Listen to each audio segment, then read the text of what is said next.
Hi guys, it's Lisa from Lisa's Crochet. How are you today?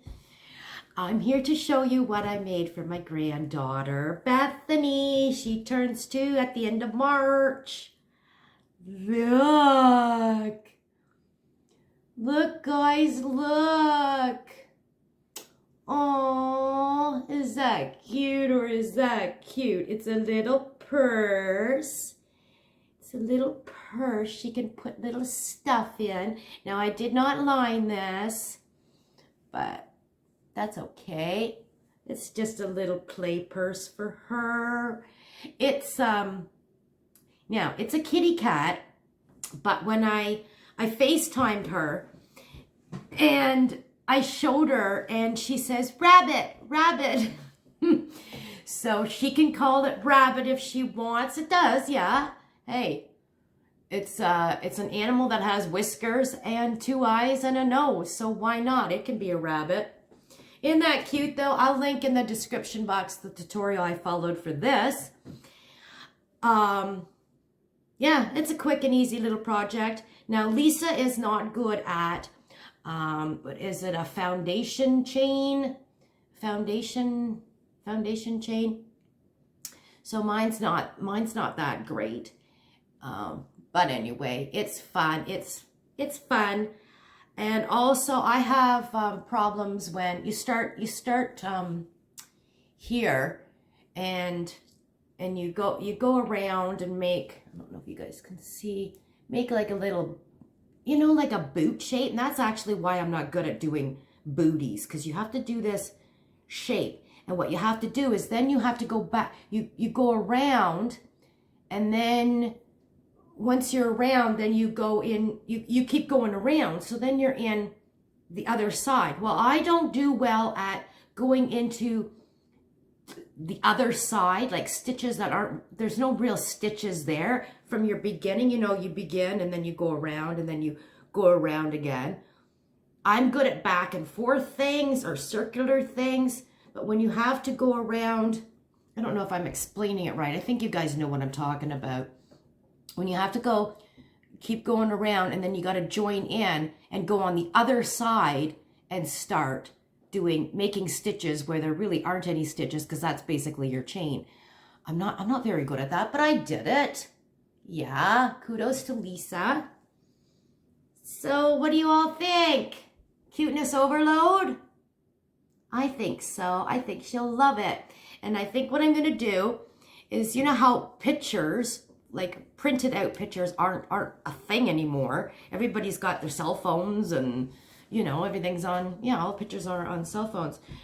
So I think what I'm going to do is print out a picture of when I was with her and of me and her, and put it inside, and a picture of her and Grandpa, and put it inside and send it off to her for her birthday. I'm hoping this will fit inside. I think it's thin enough, eh? I think it's thin enough that I can put it inside a card and mail it that way. Yeah, I got to get on to that. Her birthday's March 28th. Jeez, I better get to the post office. You know me and post office guys. I do not like going to the post office. I don't like leaving my house. Like, I'll leave my house to go to work. I come back home. End of story. I'm here. And I also have, I've started making her a little sweater. Yeah, so I've got this on my hook right now. That's going on my hook. And I'll show that to you guys when I'm finished. I think that you guys call it, I'm not really good at my crochet terms. I think you guys call it raglan style. There's the armholes. And then you connect, and then ta-da. So yeah. Got this going on right now. Got my big ball of yarn. I'll show that to you guys when I'm finished. And I still haven't finished what I was showing. Remember all these granny squares I made? Well, it's supposed to be made into a bucket hat. I thought it was really cute.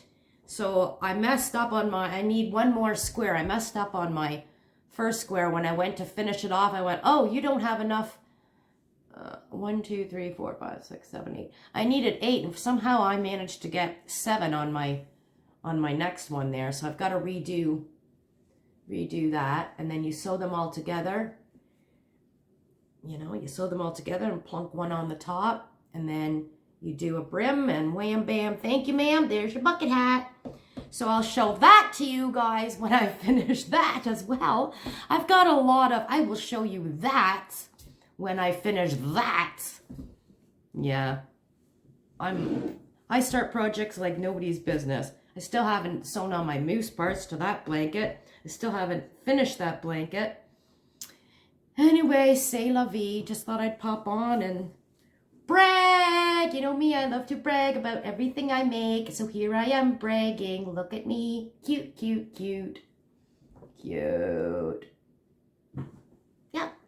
Cute, cute, cute. I think she'll love it. Now, I don't know. It's a problem with making things for a little girl or a baby that you don't have close contact to, because you can't do any measurements, and you can't, you know, you can't try things on. And that's why I think, I don't know, I'm going to make this one. I'm sure it's too big for her, so that's good. And I guess her little baby sister, when she's born, can always wear it.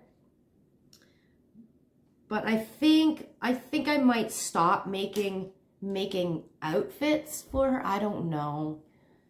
It's really hard when the child isn't physically there with you. I mean, you can look up a pattern that says 0 to 6 months, 6 to 3, 6 to 8 months, 1 to 2 years, or whatever. But some babies are tiny. Some babies and children aren't really tiny, and other ones are large. So who knows? Who knows what somebody's 1-year-old looks like in comparison to another 1-year-old. But anyway. And what am I wearing? Well, I have made this before, guys, and I forget the video that I showed this spectacular item off. And I went to throw on a top, and I went, oh, look at me. I have a top that matches. And the funny thing is I put it on to do this video, and I didn't sew in my ends. Story of Lisa. Excuse me.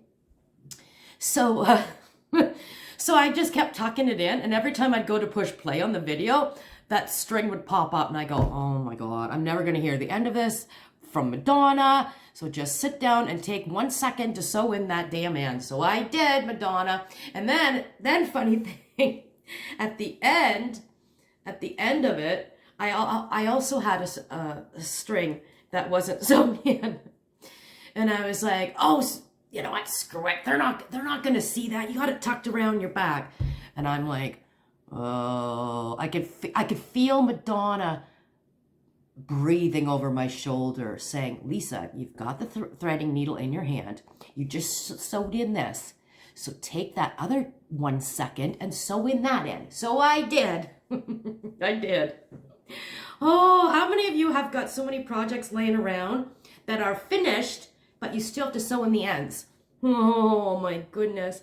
And I think that's half the reason that I can't sell anything. I always say to myself, oh, you should sell that. You should sell that. Well, I look at the stuff and it's like, well, so I start pulling some stuff out and I'm like, you've got like a week's worth or 2 weeks or a month's worth of sewing in your ends, lady. Get those ends sewn in when you finish a project. I know. I should. But anyway, so there's that. And this one here, I made in a long time ago video. I don't think the ends are sewn in that either. And that's my, that's a shawl or a poncho I made. And there's my wonky moose sitting there ready to fly over to the UK. Yeah. So anyway, I'm here about this, aren't I? I'm going off on another tangent. Yeah. So that's done. Ends are sewn in. Hallelujah. Actually, these squares, I actually sewed in my ends. Wow, look at me. I sewed in my ends for this one. All these squares. Ooh, fancy Lisa. Still have to make the next square. Sew them all together. Do the trim. Do this. What else? Oh, I've got projects everywhere.